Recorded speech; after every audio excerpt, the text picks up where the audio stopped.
Jammu Kashmir UT में जम्मू जो मंदिरों के शहर से मशहूर है, जम्मू से 120 किलोमीटर की दूरी पर चनैनी टाउन के पास प्राचीन शिव मंदिर है।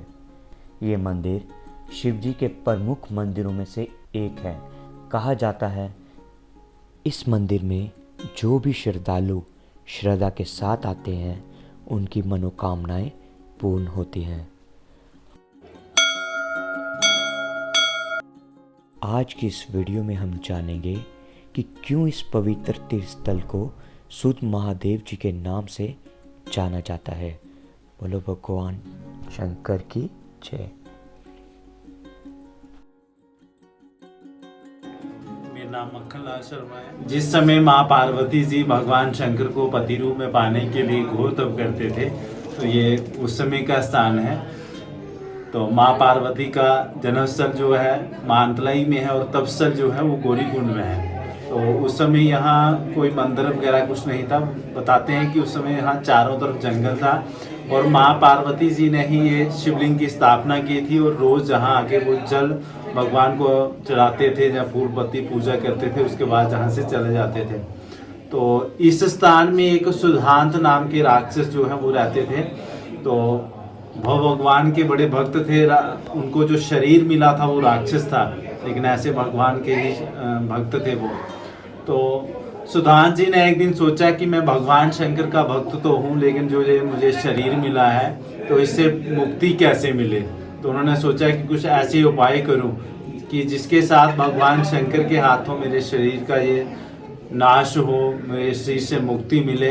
तो जैसे माँ पार्वती यहाँ पूजा करने आते तो उनकी पूजा में वो विघ्न डालते। तो एक दिन सुधांत जी ने अपना जो भयंकर रूप था वो माँ पार्वती के सामने प्रकट किया। तो इतना भयंकर रूप था कि जब माँ पार्वती ने देखा तो वो डर गए और उन्होंने भगवान शंकर से प्रार्थना की कि मैं आपकी पूजा करने के लिए यहाँ आती थी और यहाँ तो मैं संकट में हूँ। तो उस समय भगवान शंकर ने जब माँ पार्वती की जब प्रार्थना सुनी, तो जो आपने बाहर त्रिशूल देखा, तो उस समय ये भगवान शंकर ने ये त्रिशूल वहाँ से माँ पार्वती की रक्षा करने के लिए छोड़ा था। जैसे ही ये त्रिशूल जहाँ आके सुधांत जी के शरीर में लगता है तो वो भी उच्चारण करते हैं ओम नमः शिवाय, ओम नमः शिवाय। तो उस समय भगवान शंकर देखते हैं कि मैं तो बीच में हूँ, दोनों भक्त हैं, एक साइड तो माँ पार्वती हैं और दूसरी तरफ सुधांत जी।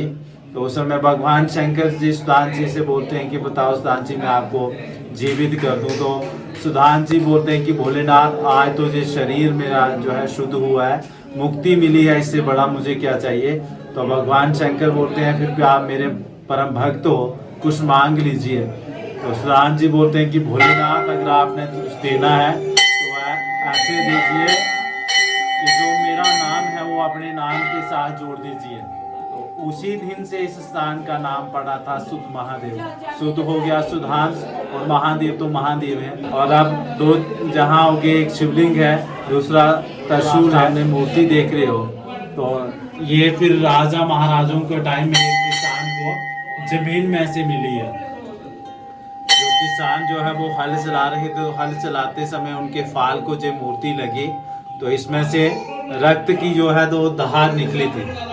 जब किसान ने देखा कि मिट्टी में क्या है, रक्त ये कैसे है, तो बड़ा ही उन्हें अजीब लगा कि भगवान शंकर की मूर्ति तो है लेकिन पत्थर में से ये रक्त कैसे।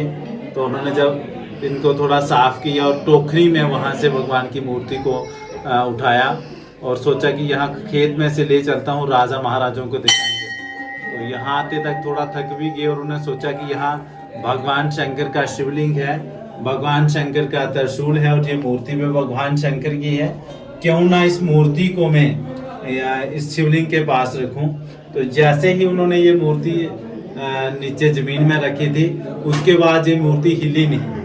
इसीलिए वो आप देख रहे हो कि जो शिवलिंग है वो साइड पे है, नहीं तो शिवलिंग बिल्कुल सामने होता है। तो ये उसी समय का ये शिवलिंग साइड पे है। आज भी इस शिवलिंग में जितना भी जल चढ़ता है वो बाहर नहीं जाता है, यहाँ से ही समा जाता है। और इसीलिए इस मंदिर की जो परिक्रमा है वो पूरी कर सकते हो आप। हाँ, ये देखिए इसी मूर्ति में ये सारी मूर्तियाँ हैं। इधर ब्रह्मा जी हैं और इस साइड भगवान विष्णु हैं, ये भोलेनाथ जी हैं सामने, ये माँ पार्वती जी हैं, जे नंदीगण जी हैं और जे गणेश जी हैं।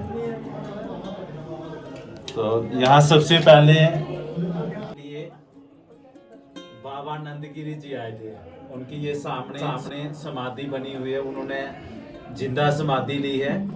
तो उसके बाद एक के बाद एक उनका जो चेला हुआ करते थे, उन्हीं की ये सब जितनी भी आसपास में बनी है समाधि बनी है, उन्होंने ही ये सामने वाला गोरखनाथ जी का मंदिर बनवाया था।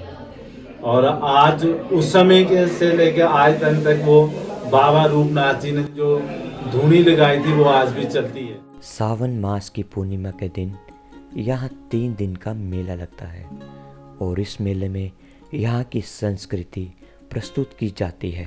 इस सावन में करवाए आपको भगवान सुत महादेव के दर्शन। अगली वीडियो में मिलेंगे फिर से, तब तक के लिए जय शंकर, हर हर महादेव।